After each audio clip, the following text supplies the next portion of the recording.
मैं अपना आभार प्रकट करना चाहता हूं कि इतना भव्य स्वागत आपने किया मेरा, और जितने भी यहाँ पर लोगों ने आकर के अपने भावनाओं को व्यक्त किया, उन्होंने बहुत सी अच्छी अच्छी बातें कही मेरे लिए। मैं अपने आप को इस लायक नहीं समझता हूँ, लेकिन उन सबको मैं अपनी ओर से अनेक अनेक धन्यवाद देता हूँ। और ये जो वरमाला आपने मुझे पहनाई है, इस नाते से मैं आपके परिवार का एक सदस्य हो गया हूँ।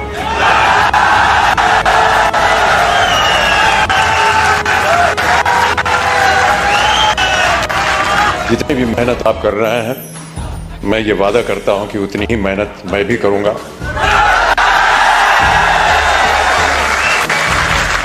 ताकि जितने भी मापदंड लगाए गए हैं, वो चाहे 2500 के हों, 1000 के हों, 2000 के हों, उन सब में मेरा योगदान रहेगा। और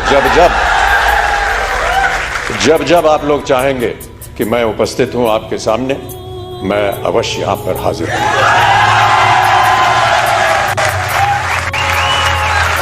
मुझसे कहा गया था कि जितने भी यहाँ पर लोग हैं उन सबको प्रोत्साहित करने के लिए कुछ शब्द आप बोल दीजिए।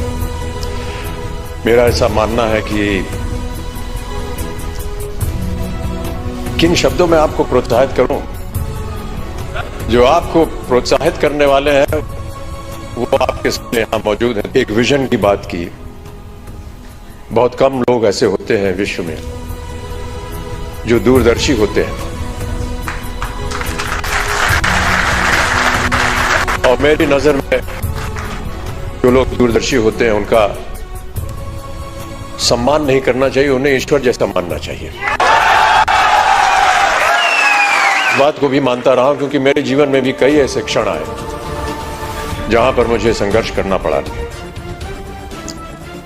कई बार हताश होकर के मैं पूज्य बाबूजी से, जब वो जीवित थे, तो उनके सामने जाकर के कहता था कि बाबूजी, जीवन में संघर्ष बड़ा है। तो उन्होंने बहुत अच्छी बात बताई। उन्होंने कहा कि बेटा, जब तक जीवन है तब तक संघर्ष है।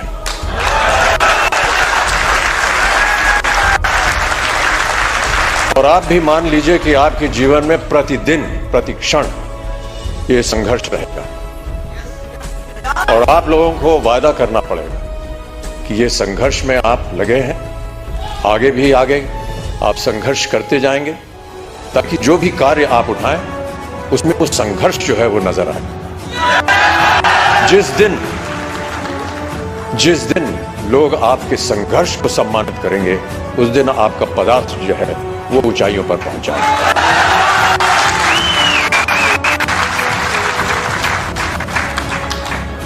एक संस्कृत का श्लोक उन्होंने मुझे बताया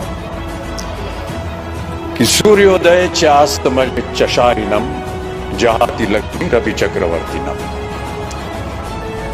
माने ये कि सूर्य उदय होने से लेकर के और अस्त होने तक जो इंसान सोता है, वो चाहे चक्रवर्ती राजा भी क्यों ना हो, उसकी धनराशि जो है वो गायब हो जाती है।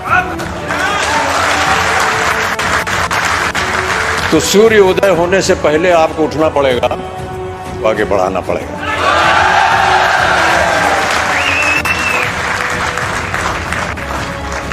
हनुमान जी की एक कथा है। हनुमान जी ने कहा था कि ईश्वर से कि हमको शिक्षा प्राप्त करनी है, ज्ञान प्राप्त करना है, क्या किया जाए, किसके पास जाए। उनसे बताया गया कि आप सूर्य के पास जाइए। सूर्य देवता जो है वो ज्ञान का भंडार है, उनके पास आप जाएंगे तो वो आपको ज्ञान दे सकेंगे। तो हनुमान जी गए सूर्य देवता के पास। सूर्य देवता ने कहा, भैया मैं तो चलायमान हूं, चलता रहता हूं, कैसे तुमको शिक्षा दूंगा मैं। तो हनुमान जी ने कहा कि आप ज्ञान मुझे देते जाइए और चलते रहिए, मैं आपके सामने उल्टा होकर के चलूंगा। तो आप चलते रहेंगे, मैं आपके सामने उल्टा होकर के चलता रहूंगा और ज्ञान प्राप्त हो जाएगा। पहले मधुशाला की एक पंक्ति पढ़ी गई थी, समझ जाता हूं उसमें थोड़ी बहुत त्रुटियां थी, जो यहाँ सज्जन पुरुष आए थे, उसको मैं दोबारा एक बार सुनाना चाहूंगा आपको कि मदिरालय जाने को घर से, मदिरालय जाने को घर से चलता है पीने वाला, किस पथ से जाऊं असमंजस में है वो भोला भाला। अलग अलग पथ बदलाते सब, पर मैं ये बतलाता हूं कि राह पकड़ तू एक चला जा, पा जाएगा मधुशाला।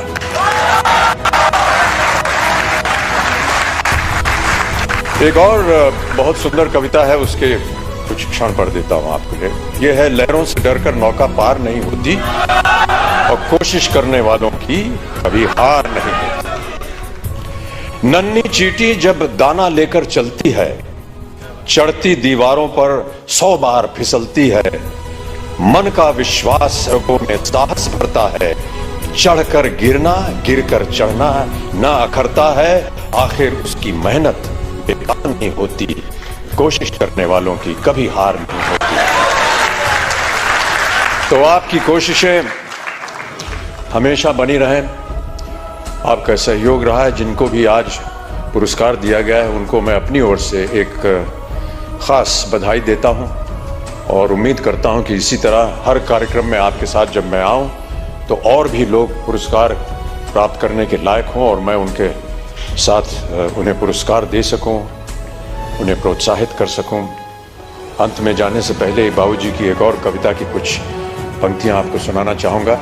इस कविता का शीर्षक है अग्निपथ। अग्निपथ बाबूजी ने लिखी थी उस जमाने में जब भारत अपनी स्वतंत्रता के लिए लड़ाई लड़ रहा था अंग्रेजों के खिलाफ। तो भारत की जनता को प्रोत्साहित करने के लिए उन्होंने ये कविता लिखी थी। लेकिन मेरा ऐसा मानना है कि ये एक ऐसी कविता है जो हर क्षण, हर वर्ष, हर युग में उसका एक ही मायने निकलता है, प्रोत्साहित करती है जनता को। तो आपको भी मैं प्रोत्साहित करने के तौर पर अग्निपथ की कुछ पंक्तियां सुना देता हूं कि अग्निपथ अग्निपथ अग्निपथ, वृक्ष हो भले खड़े, हो बड़े हो घने, एक पत्र छाह भी मांग मत मांग मत मांग मत। अग्निपथ अग्निपथ अग्निपथ। मैं आशा करता हूं कि आप सब इस अग्निपथ को स्वीकारें और इस पथ पर चलकर अपने श्रम से, अपने कार्य से इस अग्नि परीक्षा को पार करें और ऐसी ऊंचाई पर पहुंचाएं जहां विश्व भर में इसका नाम हो। बहुत सारे पुरस्कार इसको पहले भी मिल चुके हैं, लेकिन पुरस्कारों से ज्यादा हमें मेहनत करनी होगी। पुरस्कार मिलते रहेंगे, आते रहेंगे, लेकिन सबसे बड़ा पुरस्कार वो होता है जब आपको अपने मन के अंदर ये सांत्वना मिलती है कि हमने जो मेहनत की वो पुरस्कार के लायक थी।